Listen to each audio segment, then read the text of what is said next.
How did mob boss Vito Genovese save the life of Vincent Chin Gigante? Let's check it out. I'm James Gladwish and welcome to OC Shorts, bringing you detailed historical snapshots of the American Mafia and other organised crime. Feel free to subscribe if you like that sort of thing. Today, we're going to take a quick look at the time Vito Genovese gave an order to spare the life of Vincent Gigante. Many sources have documented that family boss Vito Genovese was close with the young Vincent Gigante. Vito had enough trust in Vincent Gigante to select him as the triggerman in the attempt on Frank Costello's life in May 1957. According to an FBI file, Vito Genovese had used Gigante on several hits before. The file states, NYT4 related that Genovese used Gigante on a number of hits several years ago, and that this put Gigante in solid with Genovese. The relationship between Genovese and Gigante had been forged many years before, after Genovese had returned to the United States in the mid-1940s after being on the run in Italy. As author Larry McShane writes in his biography on Gigante, Vito Genovese was back in town after his extradition from Italy, where he fled for 8 years to dodge a murder rap. He was quickly accepted as the new padrone of Greenwich Village and took young Vincent under his wing. In 1958, a year after the attempt on Frank Costello, Vincent Gigante, who was based around Greenwich Village, was attempting to move into shylocking in the Lower East Side section of Manhattan, presumably with the blessing of Vito Genovese. As one FBI file states, on October 20, 1958, NYT8 advised that Vincent Gigante was a close associate of Vito Genovese and had been attempting to move into the Lower East Side of New York City to operate a Shylock business in the locality. Vincent Gigante was also being groomed by Vito Genovese in narcotics trafficking. And, as is famously known, in April 1959, Vito Genovese was sentenced to 15 years in prison and Gigante to 7 years for their part in a narcotics operation. A 1961 FBI file would state, Gigante is being groomed by Vito Genovese, John Ormento, Chin Gigante for taking over the leadership of the Mafia. He will represent them in the event they are forced to serve lengthy terms in federal prisons. As can be seen from this file, along with Genovese, Gigante was also being groomed by powerful mobsters John Ormento from the Lucchese family and Chin Gigante from the Bonanno family, men who were all involved in narcotics trafficking operations. The 1961 FBI file also states, at this time Gigante is serving a term at Lewisburg Penitentiary. The matter is under appeal. If he must serve the term, he shall be out in 4 or 5 years. He has been ordered by Vito Genovese not to lose any good time in order to ensure the earliest release date possible. They want him out in the event they have to serve long terms. In October 1964, Vincent Gigante was released from prison, whilst his mentor Vito Genovese remained inside. In the early 1960s, while Vito Genovese was in prison, his acting boss was Gerardo Jerry Cattina, and the acting underboss of the family was Tommy Ryan Eboli. Although some sources indicate that Tommy Eboli was handling the day-to-day running of the family.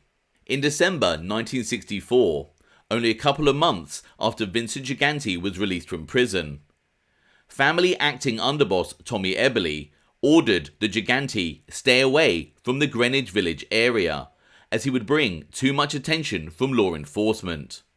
As an FBI file reads, it is to be noted further that in December 1964, redacted name advised that Gigante had been instructed by Tommy Ryan Eboli to stay away from nightclubs and social clubs, especially in the Greenwich Village area, that he, Gigante, is being watched very carefully by the feds, and that everywhere he goes, it brings unnecessary heat on his friends and their places of business. In March 1965, the incarcerated Vito Genovese sent word to his acting underboss Tommy Ryan Eboli that Vincent Gigante should be looked after and given an earning opportunity. As a result, Tommy Ryan Eboli took a gambling operation away from one individual and gave it to Vincent Gigante. As Gigante's FBI file states, NYT3 advised on April 15, 1965 that redacted name was complaining that Thomas Eboli had recently taken away much of his horse book action in the Greenwich Village area and gave it to the subject.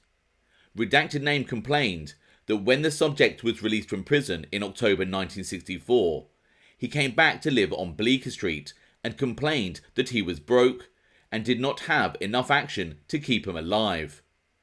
NYT3 noted that Gigante was very close to Vito Genovese prior to his incarceration, and Vito had ordered, apparently through Thomas Eboli, that Gigante be given more action in the Greenwich Village area. As a result, according to redacted name, Gigante had established his headquarters in a candy store located next to Tommy's Bar on Sullivan Street, and was now getting most of the horsebook action that redacted name formerly handled. Redacted name was told to handle only layoff bets. However, despite following Vito Genovese's order to assist Vincent Gigante, an informant told the FBI that he believed that Tommy Ryan Eboli was wary of the threat that Gigante might pose to his power. The FBI file reads, NYT3 stated he also got the impression from the way redacted name talked that there was some ill feeling between the subject and Thomas Eboli. NYT3 felt that Eboli is without a doubt the big man in the Greenwich Village area, and he resents the fact that Gigante may challenge his authority in the area. NYT3 stated that it was a well-known fact that Gigante was a particular favourite of Vito Genovese, and this incident about the gambling might be the beginning of trouble in the Genovese family.